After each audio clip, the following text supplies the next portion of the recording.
Assalamu alaikum wa rahmatullahi wa barakatuh. Welcome all to the digital meetings of electronic games, one of Think Tech initiative programs in partnership with the Saudi Federation of Electronic Sports as part of the Gamers Without Borders. First of all, let me introduce myself to you. My name is محمد البسيمي. I'm the founder of True Gaming. I've been in the gaming industry for over 20 years. I've met many developers and publishers and built great relationships with them. I hope to continue to do so today. Think Tech Initiative is the umbrella of strategic awareness project in Saudi Arabia, launched by the Ministry of Communication and Information Technology in cooperation in its gaming version with the Gamers Without Borders initiative, to anticipate development in the world of electronic games and spread knowledge to the community of the most modern sport by attracting all those interested in its position in Saudi Arabia to be one of the forefront of innovative countries in the field of electronic games and achieve goals of Vision 2030. Today, our topic will be electronic gaming development journey. I'm joined by several great guests and speakers. First, we have Vincent Usouk. He is the founder of Falafel Games with over 10 years of experience in creating games, especially those appealing to the region. Next is Povelis Johnson. He is a partner at the Boston Consulting Group. He was involved in many gaming projects in the region and in Saudi Arabia in particular. He helped many global publishers and developers to find their way into the local market. And finally, we have Khalil Abousidou. He is a software consultant and a game developer. He helped many developers in the region and continue to do so through his dedicated game development podcast, The Gaming Recess. So hello everyone, and thank you for joining us. Hello, Muhammad. How are you? So, Hi Muhammad. Hi Vincent. Nice to meet you. Okay, so let's start. Everyone is here and we're ready and we're live. So let's start our discussion. So we're talking today about a game development journey. So we know it takes a lot of years, it takes a lot of experience, a lot of learning. There are so many aspects that goes into game development.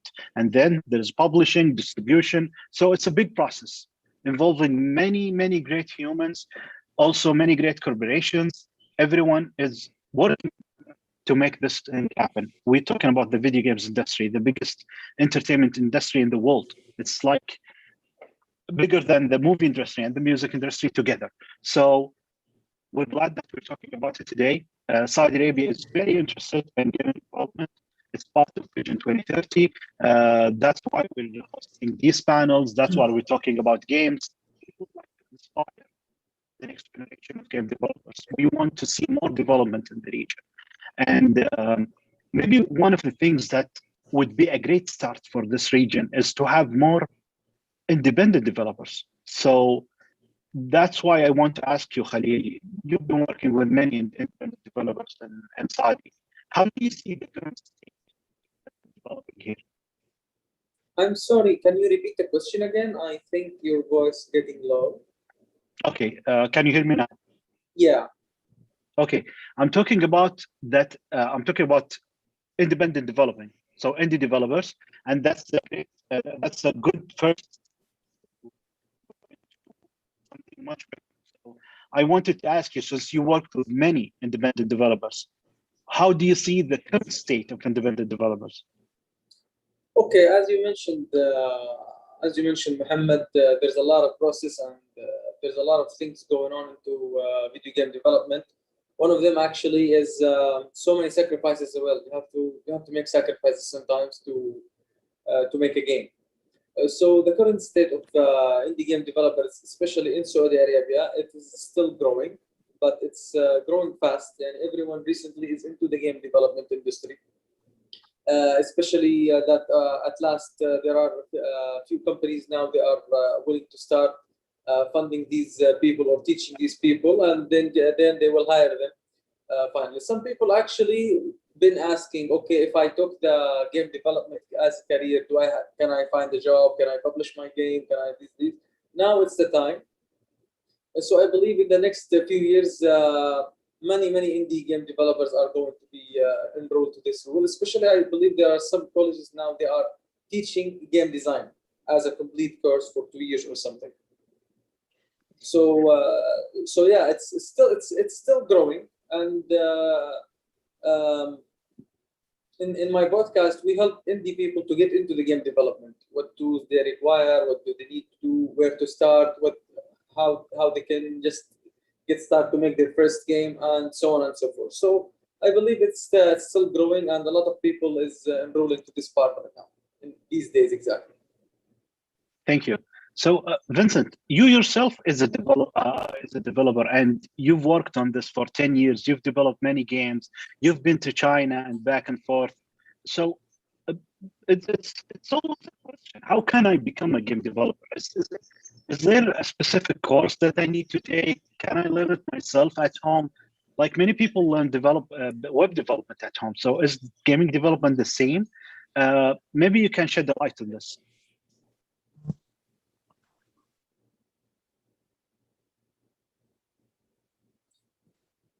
Yeah, actually, your mic is mute. It's not easy.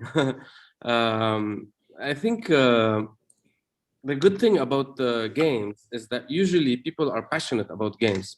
So it's a good thing to start working on something you're passionate about. I think it's a good start if you like a certain genre of games, if you like a certain, style of games, it's good to start with, with what you like, okay?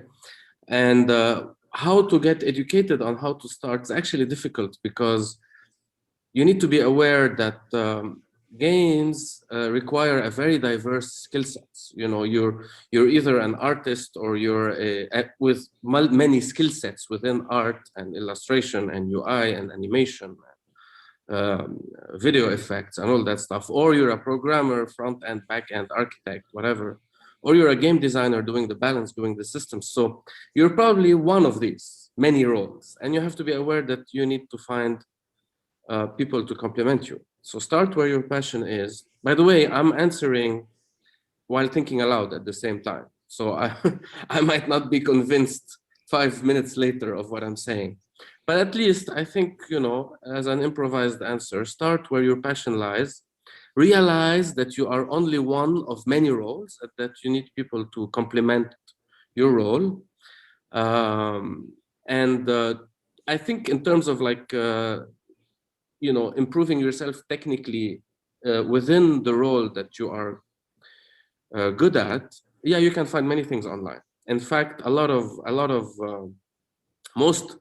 most learnings in games are actually online, and by doing and by sharing. So a lot of game successes came from oversharing, game developers and game designers oversharing. It's very important as opposed to, thinking that you should keep your cards close to your chest. Nice, thank you very much. This was very useful. Povalis, you've been working on many great projects. You've been working with global publishers. Everyone here usually asks the question is it worth it? I mean, financially, to be, to invest in yourself and to learn how to become a part of the gaming industry. I mean, even if it's not now, maybe in a few years, is it worth it? I think it's absolutely worth it, and I think it's already the time when the financials are great if you look into the space. And I think a lot of the investors, whether you talk to the private equity firms, whether you look into the the M&A kind of scale that the biggest global publishers have, and also the amount of new startups that are coming into the space, I think that justifies the financials. Let's say, if you look into this from the perspective of a career, if you find your path, it's a great career. It's a well-paid career if you're really kind of considering the financials. But more importantly, what Vincent has mentioned, it's something that is a lot of fun. It's a creative industry. It's the creative industry of the future. It's essentially what film used to be, quite a few years ago. I'm not saying film is not fun anymore, but gaming is this kind of new media form and new media of expression. And in most of the cases, a lot of people go into this not because they're following the money. It's not, let's say, they're following the passion, but at the same time, the financials add up. I think what I want to back on Vincent's answer and Khalil's answer is that there is no silver bullet, and I think Vincent mentioned quite a lot of very important elements that are important for a game developer. But I think it's important to note that there's no clear path of how you're going to get to the point where you're going to produce your first indie game. What we've noticed is that a lot of the indie games are actually produced by people who have primarily started working for the bigger publishers, bigger developers, getting the right experience, and then essentially quitting and starting something that is a project of their own passion. At the same time, there's incubators and accelerators that are seeking new talent, new ideas who will help you to actually accelerate. I think a lot of those are opening in Saudi as well.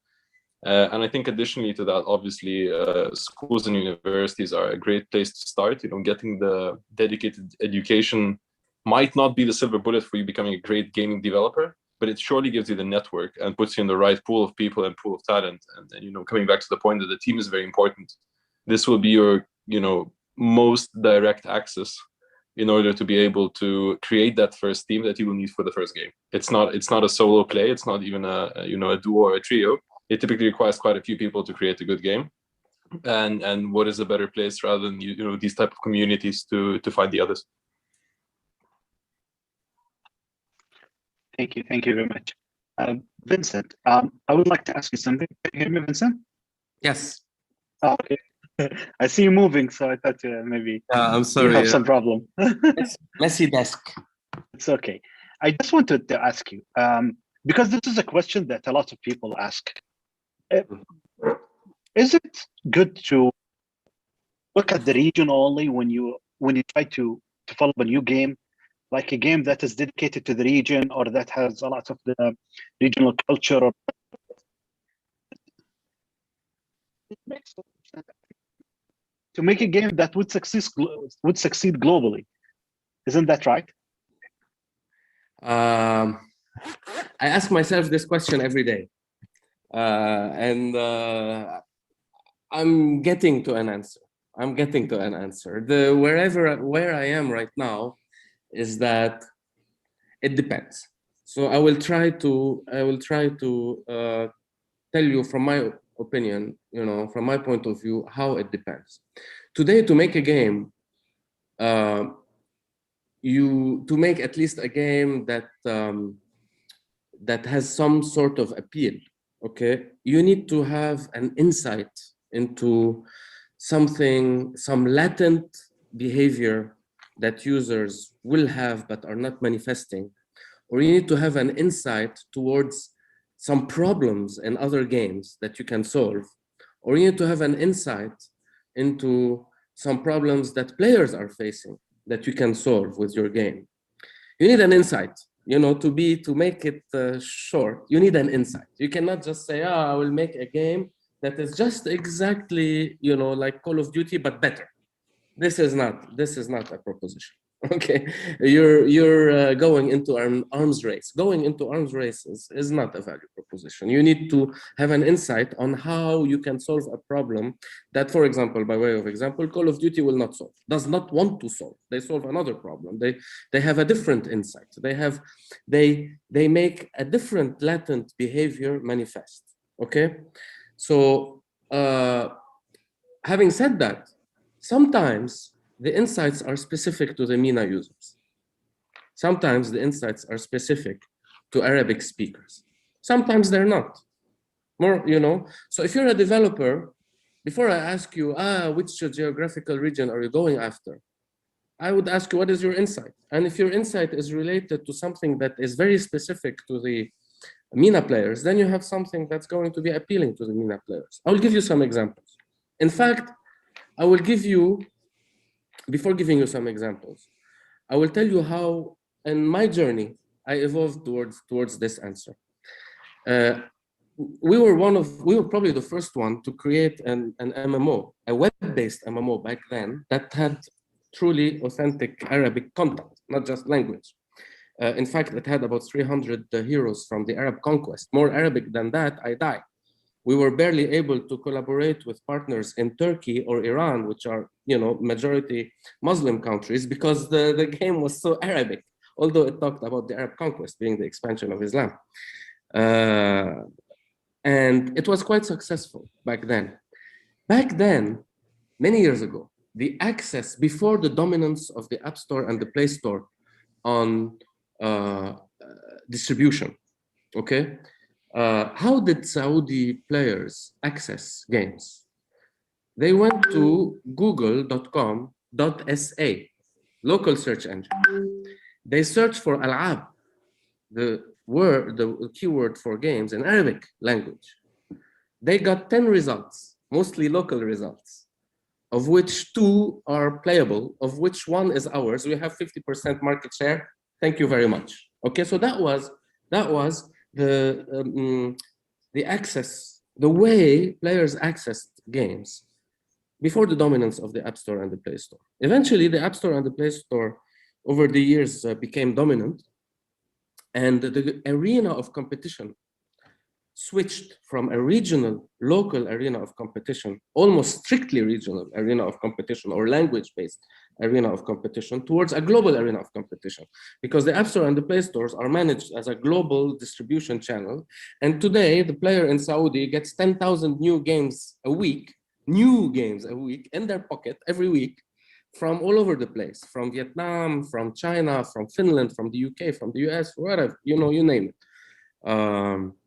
So, and their tastes, and and they started becoming spoiled. So their taste became more and more demanding.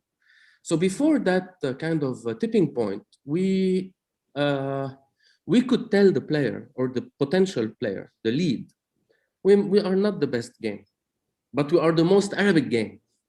It was a good value proposition. They came. Now it's no longer a good value proposition. Now you need to tell them, I'm a world-class game. It's good enough. They will pay you. But guess what? If you tell them I'm a world-class game and I'm Arabic, it's even better. However, I can argue with you that going world-class and Arabic is a losing proposition. It's an arms race. It's an arms race. And when your competitor is harvesting their profits globally, and you're harvesting your profits regionally, even if you're a better game, yeah, in the next iteration, they will make a higher production value game than you. So you need the insight. Do you have insights about the MENA players that are unique to you, that only you have? Yeah, there are some. We have some that we discovered. We have some, there are others that we haven't discovered. And we have discovered some insights that are not related to the MENA players. I give you a very simple example. It's not even an insight, it's a stupid idea, but it's convincing. If I make a quiz game, okay, can it be in anything other than grassroots, authentic Arabic for the Saudi players, for example? Impossible.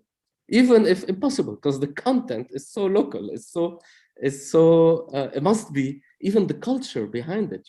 I cannot translate an American quiz game in Arabic and end up with questions about the NFL and the NHL and the NBA and I don't know what, and Beyonce and Shakira, right? So that's like the shallowest of insights. Other insights that are available out there. Word games also same problem, same opportunity in fact, because they're a walled garden, trivia and word games. But other insights are actually related to user behavior. In Arabic speaking markets, you have, we all know that we have a small minority of extremely rich people and a large majority of extremely poor people. We are probably some of the most polarized markets in terms of income disparity globally. So you have a tendency of a lot of players doing farming, just growing their accounts and growing their resources, are finding parallel ways to transfer those resources or those accounts from the poor players to the rich players. Now, this resource transferability is something that game publishers fight like the plague, because it eats into their own revenues. They want to sell the resources themselves. They are the central bank. They don't want people to be transferring resources between themselves. But the game publisher cannot fight the income disparity of a region. It exists, it's there. Okay, so if we admit the income disparity of a region and we found ways for farmers to actually legitimately within the game earn a real income from the game, yeah, from the richer players. And we do the whole mechanic, the whole rules in a way that it doesn't hurt us much. In fact, it could turn half of Cairo maybe into farmers within your game to serve and to sell to some people, small neighborhood in, let's say, Abu Dhabi. Why not? Why not, if we find the rules? So that's another insight that is also like an obvious one, in my opinion. If I have more, I will share, you know. Thank you very much. I could hear you forever. And that's a very interesting point of view, actually. I never heard something like that before. So thank you very much again, Vincent. I would like to move to Khalil. And I would like to ask you, Khalil, you've been working with a lot of independent developers and people that aspire to create games in the region, especially in Saudi. When talking with them and when trying to help them, what are the most, what are their biggest problems? What's the hardship that they're facing?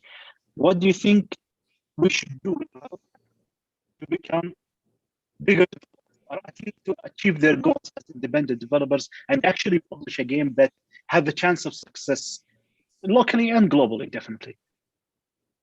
Okay, so the most hard thing is everyone wants to make games, actually. Everyone said, hey, we want to make game. Oh, I have this game idea. I have this game idea. Okay, but no one actually is making a game, you know. Everyone wants to make a game, but no one is actually making games. So when you say you want to make game, I just say, pick an engine, pick a game engine, and start.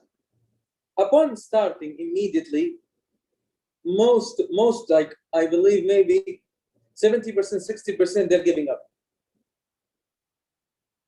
Most 70% when they say it is like it's little complicated, or they still have to be patient and do this and that for days, they give up immediately. So most of them, they're saying where to start. I want to make this game, where to start. Some I want to make this game.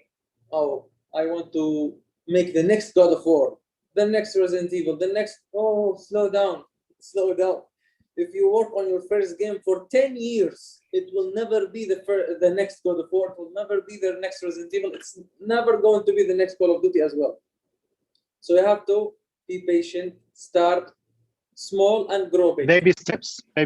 Yeah, baby steps, exactly. So the most easy way is just pick an engine. Yeah, we gave like a lot of recommended engines for starters. You don't have to complete the game with it. You don't have to build a big game with it. Just pick an engine, pick one of those, start learning, take a course. Like there are courses which you can make a full game in 3 hours. These types of course, it's taking you sections, like 20% of the game design, 20% of the programming, 20% of the sound, the animation. It's giving you varieties of the game engine sections. Upon completing this small course, you'll be able to tell yourself which part you're good of, which part you need to learn more, or you need to hire someone, or need to join a community, ask for an artist, ask for someone. So, and again, where to start, and we don't find any good, resources to learn. In Arabic, in English we have a lot. Unfortunately, in Arabic, like we're still lacking. The issues in Arabic content is like they are telling you where to start. Like 1, 2, 3. Okay, after I start, okay, I want to do advanced things. Where do I go? I want to do this thing. Okay, they did not explain, and maybe some people, they don't have the logic to think to apply this, so they want someone to teach them in Arabic.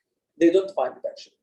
So the main issue in the Arabic content that it's just for very purely beginning, but not the advanced thing, not what should I do after it. But my advice is, if you really want to get into the gaming industry, just pick an engine, start working on it. Make a very, very small game. You don't have to make a very big game. Just make small games. Release it to the public. See, actually, I remember my first game took me not the first game, I made 3, 4 small games and I never released it actually. It's just for me, I was just watching. Then it took me 2 years 2 years to actually make a full game, for like 3 hours. It took me 2 years actually, because we were a small team actually.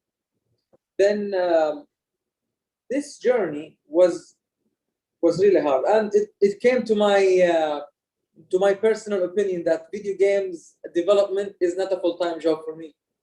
Otherwise, I will hate it. It's a hobby for me, but not a full-time. Otherwise, I'll hate it because it's a long journey. You only think about your game. You only think how you want to release it, how you want to make it perfect, how you want to test it. How it's a big journey, and it's not something which you can make within 1 day or 2 days. Everything in game development, in my opinion, is easy, but the most hard thing is actually the game design. You have to come up with a game that actually compete with other indie games these days, whether it is platforming, whether it's horror, with it. Making games, it's not hard. Believe me, making games these days, it is not a hard thing. But how you can make an actual game that people will pick and play, this is the most hard thing. But to get started in the gaming industry, pick an engine, start learning, go. Thank you, Khalid, very much. Thank you. I will move now to Povalis. I want to ask you something. Based on the projects that you worked on and the ones that you are still working on, and the general direction, whether it's locally or from your partners globally, what's your advice to the people in the region when it comes to the career path they want to take in gaming? Look, I don't think, yet again, I don't think there's a silver bullet on this one. And when it comes to the career advice, I think, yes, starting the development activity is the most important part, right? You will only get there if you start moving. We do believe that, as I mentioned before, or I mean, it's kind of, I guess, a personal opinion, is that getting experience, if you are, let's say, not finding the motivation to start yourself, because some people do, then, finding a community, whether that's in an incubator or accelerator, or finding that community at an employer who, by just becoming, a hired developer or a hired employee in a publisher, that's a good place to start, right? I think Khalil mentioned a good point, is that if you try to do the game with a big team, start with a small team, it takes a very long time. What that means is that there's, more time for you to actually get bored or start questioning yourself, or, essentially not make it until the end. So obviously, it's really a team play, and that's why we believe that these programs, whether they're going to be education-driven or whether programs, are very important to get people to getting out. There's an animator, there's a let's say backend coder, there's a game engine expert, but they might be lacking, I don't know, a sound expert. They might be lacking somebody who's a kind of a business developer, a marketing person as well, which is also something that's very important, because even if you go to the publishers, they will not always give you the right treatment if you don't have one.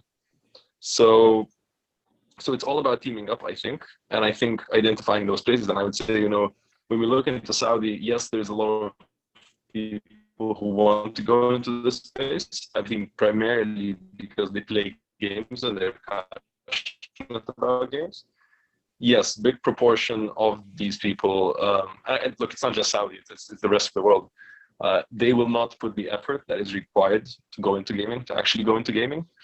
But then we also see that there's quite a lot of, let's say, fragmentation of where they are, fragmentation of the teams. They don't get the access, they don't gather in the groups that are required to create games. And we believe that, finding your path there, even if that's not going to be a direct path to you creating the game that you really want, will give you the right experience that will be very beneficial in the future. Nice, thank you very much. So, Vincent, do you have, since you have Falafel Games already, do you have some kind of mentorship program or something that people can join you and maybe improve their skills, their experience in developing games? Maybe it's an opportunity for you also to see if there are good talents that you can invite to your company or something like that. Yeah. the most, I mean, we kind of very recently formalized it, and I don't know, it's not really a mentorship program, but it's, let's call it our onboarding process. So we kind of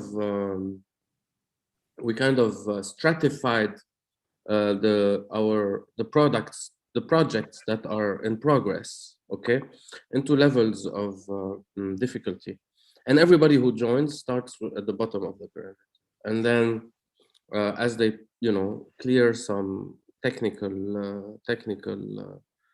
barriers, they go up in terms of complexity of development, 2 or 3 layers higher.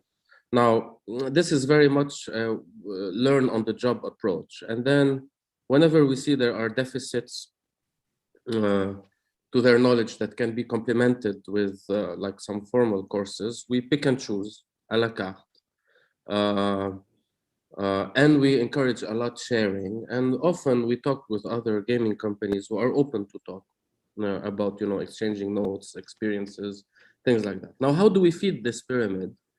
We feed it via interns, yes, and via newly grads. So either new grad or intern would join, but because of our scale, I mean, we're kind of small scale, we have a very limited capacity to onboard newcomers. So it fills up really fast, just a few interns a year. It fills up very fast. And then when we start inviting more people to join, in fact, we don't have capacity to mentor them, because everyone who's at the bottom of the pyramid and going up the complexity pyramid, they basically have seniors who are assigned to them to help them around. So when, the time of the seniors run out, we can no longer feed the pyramid. Very much. Thank you. So let's talk about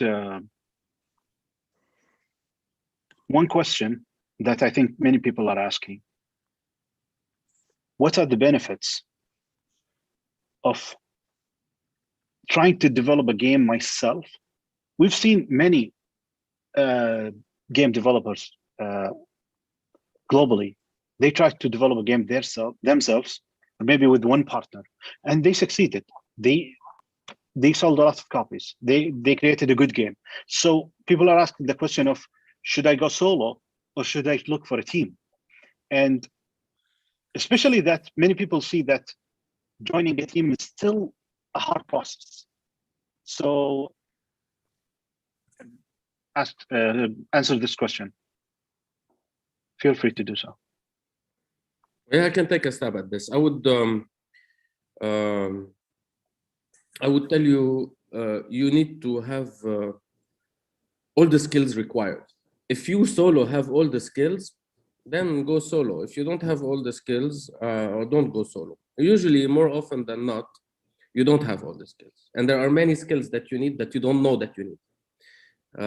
So be open about trying to form, to form partnerships with teammates. Unless you are 100% certain that you can do it solo. So when I say solo, I don't mean 4 or 5 people together as a small team. Solo, I understand like an individual. Yes, yes. Yeah, obviously there are successes of solo people, but these people did the art, did the animation, did the programming, did the front end, did the back end. They looked at it and they realized, hey man, I cover everything. I don't need a partner, and they did it. But that's very rare. I would say it's rare in terms of having the capabilities, but I think you also have to have capabilities at scale, right? Where, imagine the amount of time you need to spend on a simple idea if you're working at it solo. So it's great if you have them all, and I think that will be always appreciated by the the colleagues that you work with, let's say your team members. But at the same time, at some point you will just have to scale. And even those most successful games that were solo games, in many cases, if they went for a sequel, or if they let's say had a continuous development in the case of a mobile game, obviously they had to expand the team. So we hear them as the story of, these 2 guys sat together in the garage, created this game, and all of a sudden they're multimillionaires. but there was a step in there where they hired a team of 100 or 1,000 developers in the background. Yeah, absolutely. Yeah, I agree. But there are people over here. I just wanted to say that people are over ambitious and they're hasty. As Khalil said, they want to take baby steps. Maybe this is one of the problems. They want to go from the beginning to creating something like God of War. Okay, whilst they can start with a small game, but with a great idea. No, but even then you need a team. You need teammates. Even then you need diverse skill sets. Actually, I think I recommend having a team because, like I told you, it's a journey. So it's fun to share this journey. From my experiences, it's really fun. We can talk with the ideas, and you'll share the ideas, and you will see how to work on it. It's really fun once you see whatever these three people, the artist, the programmer, the designer, they combine things, and you see it's great. I remember when the first YouTuber play my game, I really cried. I did not cry, but I really it get to me. Like, oh, it's like my baby is walking or something. So it's really a fun journey. But if you are solo, means that you need to have a lot of time. You need to have a lot of responsibilities, and you have to focus on continuously learning, because as you mentioned, there are great games that solo made, but these games took a lot of years. Like Lone Survivor, Jesper made it in 7 years.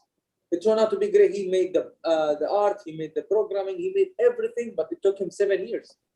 And he had the time, he have everything he can, which can help him to do that.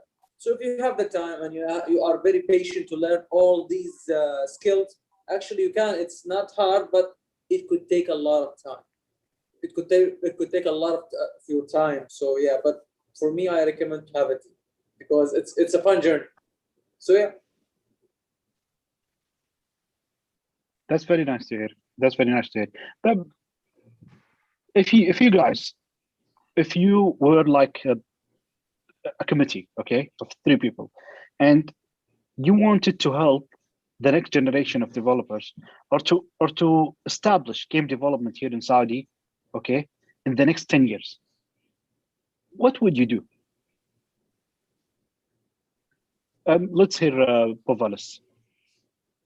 I guess the question, just to clarify, are we talking about what would we do as independent developers, or what we do as let's say a government that steps in, or let's say that you can have a government initiative, or maybe also a private initiative.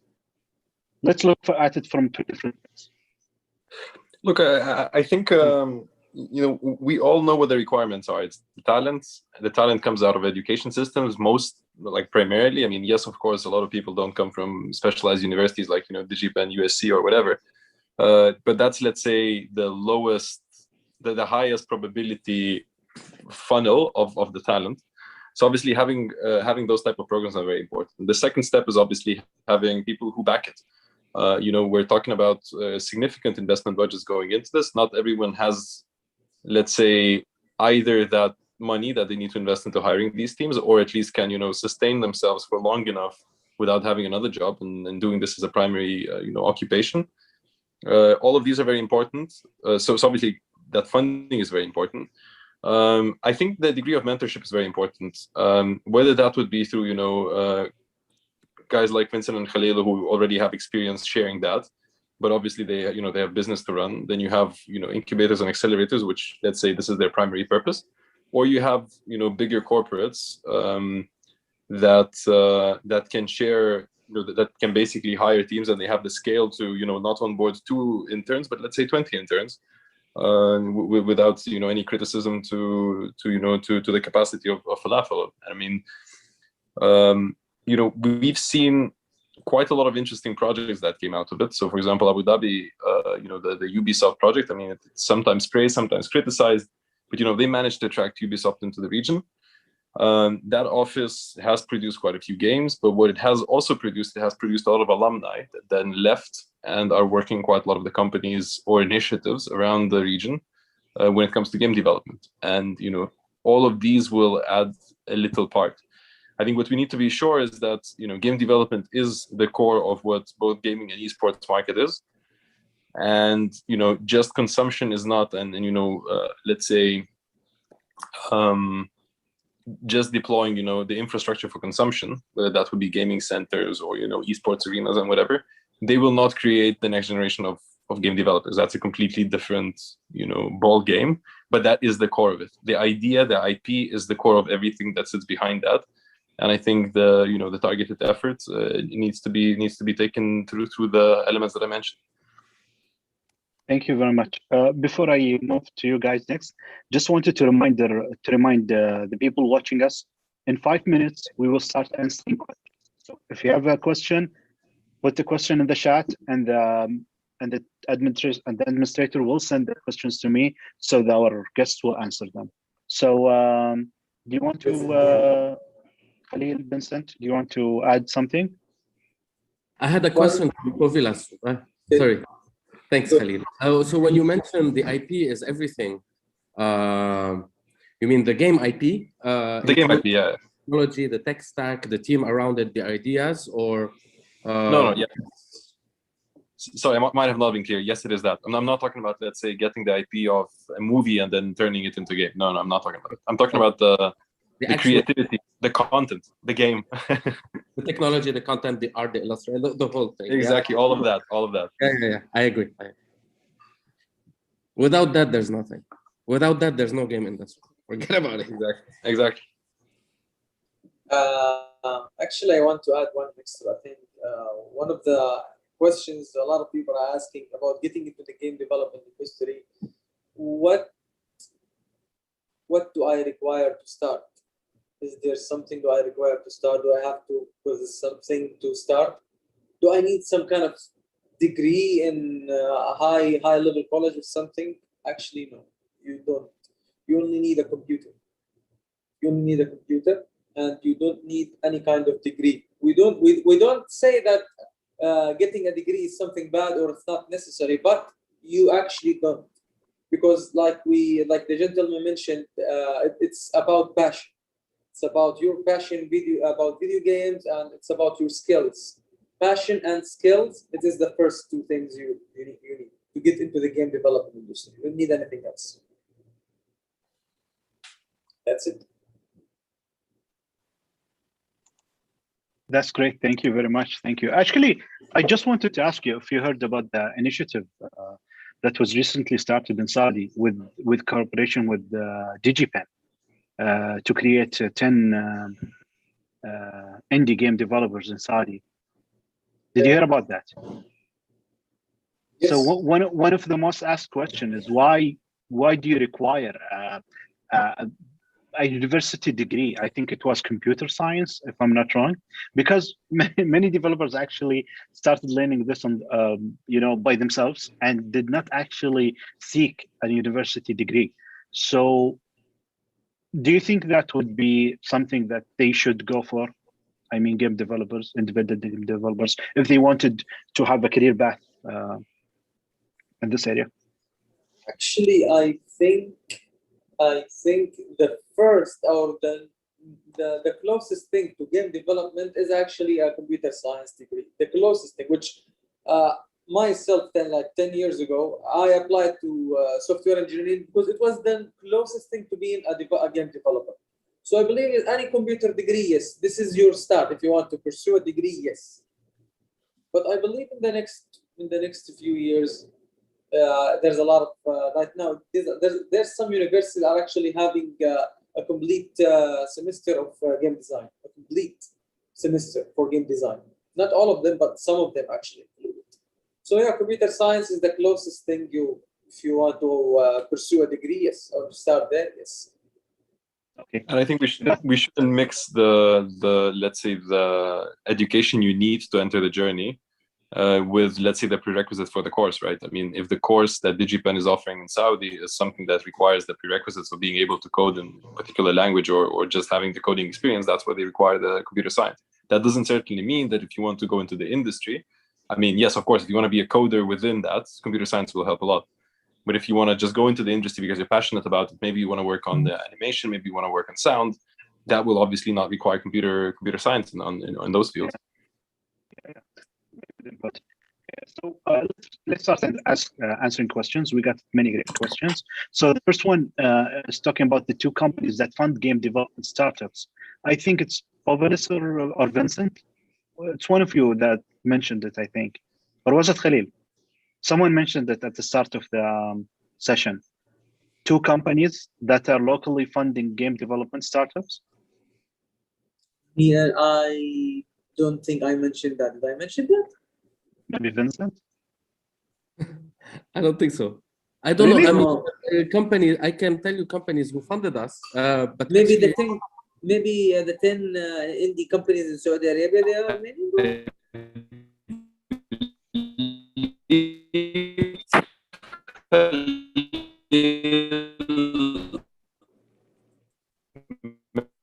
Are you sure? I did not mention. Someone is saying yes, Khalil, and I did not mention any game company here. I don't remember. I'm pretty sure I heard it, but game company.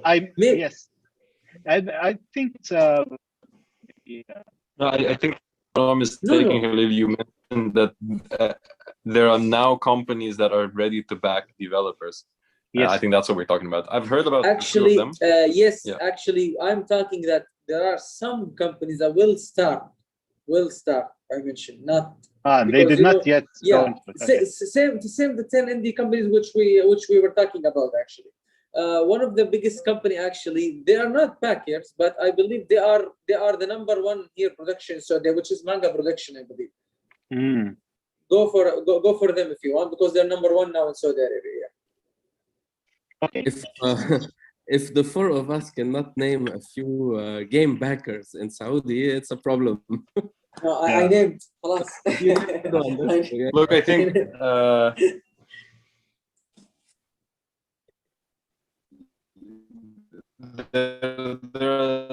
are a few companies. I mean, we did quite a lot of research, but there's not many of them, that's for sure, but they are appearing. There's a small VC fund called NVC, if I'm not mistaken, seeking to start publishing and identifying developers that want to have publisher support in the region. Curious for the gaming companies don't really have to be specialized. I mean, it's great if they're specialized, but quite a lot of the VC funds at the moment would actually be happy to back games. If I'm not mistaken, Vincent should be able to talk about that. No? I could. Or am I mistaken about the? Yeah. We've had backing from VCs, local VCs, for our gaming projects. But it's not easy, man. So I think so. The VCs who backed us are MBC Ventures, Middle East Venture Partners, 2454 in Abu Dhabi. I don't think they will be really sad hearing me say that they probably backed us out of ignorance of the gaming market, of the gaming industry. They just look at it, they're like, oh yeah, this looks like movies and music, I don't know what.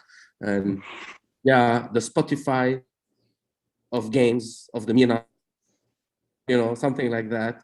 Cool, yeah, that's by analogy it works. But they were aware, to be fair, they're really good. They were aware that they didn't know the market, and they counted on us, and they trusted us, and they gave us their funds. But they're not professional game investors, okay? So that's why I'm telling you it's not easy. I don't know any professional game investors in the region. Yeah. In fact, even professional game investors globally are only in the last few years starting to come out.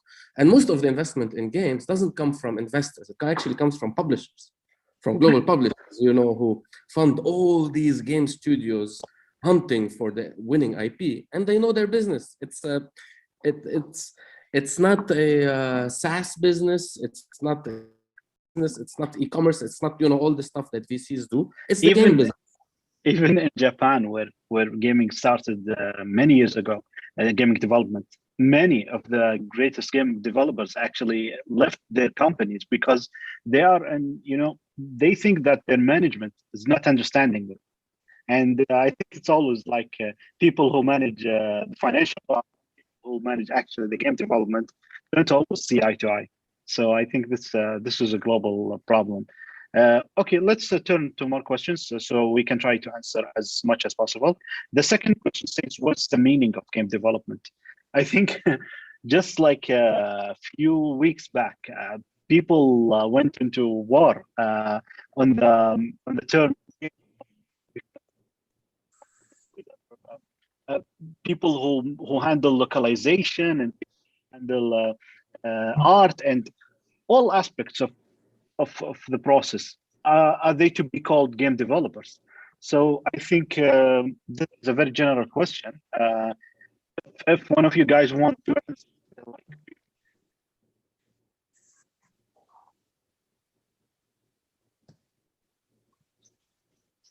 sorry, but I didn't hear you. I lost some of your comments and some of your questions, but I think the question is like what's game development? Yeah, what constitutes game development? Yeah, I think at the core of it is if you develop anything, you know, with any process, and you end up owning a multimedia software, okay, that provides fun to some people, then you have developed a game. Okay, at the core of it, this is it. You need a multimedia interactive software that provides fun to people. Now, to get there, there's a very varied skill set. So, does art make the game alone? If it's art, if your game consists of art alone, then so be it. But usually, it's art, it's game design, it's balance, it's narrative, it's story, it's technology, programming, all of this. So all of this constitutes it. okay.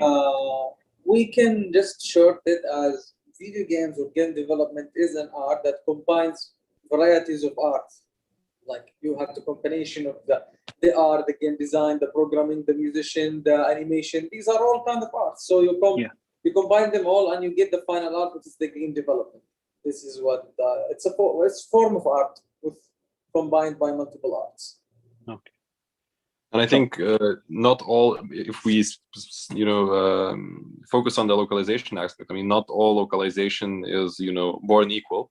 Some localization is pure translation of the content. Some localization is significant, let's say, expansion pack development, significant art changes, significant even storyline changes, and in some cases mechanics and so on. So it really depends. It is difficult to draw the line, and I don't think it has to be drawn as the line. If you consider yourself a game developer, and as Vincent said, if you're in multimedia software development business, then you probably are a game developer.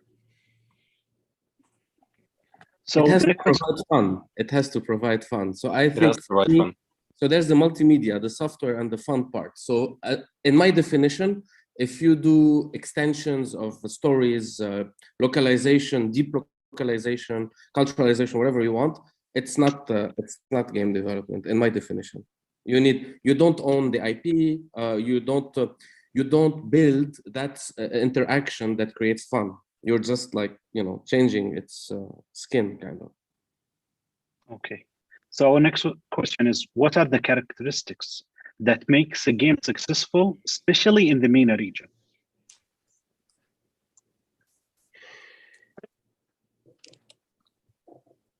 Impossible to answer. It's really depend on the game idea, the genre. It really depends on who. If your game is about, for me, a successful game. For me, let me give you a successful game. For me, a game that, since I like the horror genre, for me, a successful game is a game that would make me scared. A game that it would actually make me think about it in the night. It would actually make me think about what's going to happen next and so on. So this is a successful game. Maybe he's asking what genre would be successful in the region. Like, we'll genre, get most people. I think it's maybe if you talk to me like 10 years ago, maybe I would say it's the first-person shooter. Right now, it's hard. If you remember even the before, it was the first person games. Everyone maybe was battle royale games now. Now I'm not really sure. Maybe battle royale, maybe the online games, maybe the MMOs. It's really hard right now to answer that. I think, in my opinion, a game that makes money. Correct. The game that's what he wants to know. Genre makes money. But to get there, what makes money? To break down what makes money. I think if we're in the world of free games, people who pay for games that are free, can be arguably justified as an indicator of quality. Okay, there's a lot of ways you can say it's not. But anyways, what gets you to the revenue? I think what makes a good game also gets you to the revenue. And today, my answer is everything. You need good art, you need good technology, you need good game design, good balance, you need good live ops, you need good customer support, you need good user acquisition, you need good creative, you need good funding, you need good people. If one of these things is missing, it's not going to be a good game. That's the elements. Regarding the genres. At 5 minutes. We have 20 questions at 5 minutes. So let's try to answer the next one. Let's say a solo dev created a game. What would be the best publishing method? I would probably, it depends on the platform. I would argue if it's mobile, then it's obviously self-publishing that, throwing that on the distribution platforms, mainly, the Apple Store, the Google Play Store, and then hoping for the best. If you have some money for marketing, great, do that. But if you don't, then, you just need to kind of start oversharing, as Vincent mentioned. That should pick it up. If it's console and it's PC, that gets a bit trickier. But I guess if you're a solo developer, in most of the cases, that's probably your best way. Okay. What are the best gaming frameworks to start with? You mean game development engines? That's the question that was given. What are the best gaming frameworks? Frameworks, maybe he means game engine. Engine? I think engine, yeah. Okay. I would recommend, everyone would recommend Unity, but I will recommend something else. I will recommend two game engines. One is the Game Maker, and the second one is Jadot. These both are very good for starters. Vincent, what game engines are you using in your company? So we use Cocos 2DX and Unity. Unity. And Cocos 2DX. I think it's very popular, and I think it has translated tools in Arabic, I think. Sorry, I didn't. It has translated tools for Arabic, right? Unity. I don't know. You don't know?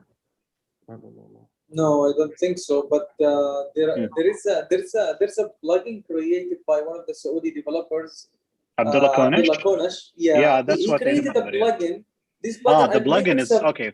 For the Arabic conversations, I believe, but not the tools themselves. I don't think so. Not really sure. Yeah, but since actually Jadot is an open source, and by open source, the user himself can contribute with the Jadot developers. Maybe someone can make it and they can apply it. Just the last question. Let's answer it quickly. Because it's two people asked it. Should we start with an online game or offline game for a first-time developer? Offline. Because there's extra skills and extra time and extra things. Even there are some things outside the game development, technical things you need to know, especially managing servers and hosting the servers and doing that. These are outside the game development. This is an IT thing. Yeah. So offline, yeah. Thank you, everyone. Thank you very much. This was very insightful. I hope that all the attendees that were with us today, they got many questions answered through the things that we got shared today. It was very insightful. I enjoyed it a lot. Thank you, everyone. Thank you, Khalil. Thank you, Muhammad. Thank you, Buvalis. Thank you, Vincent. thanks for the listeners as well, or the watchers. Of course, Thank and you, thank you, everyone. Think Tech, for giving us this opportunity to share this knowledge with everyone today. I hope everyone other questions, maybe on social media if they have accounts, and I'm sure they have a LinkedIn account that you can send them your questions there. Thank you very much, and I hope that you enjoyed the rest of the Gamers Without Borders season and the Think Tech sessions. So I enjoyed my time with you. I'm Sammy, and I say goodbye. Thank you.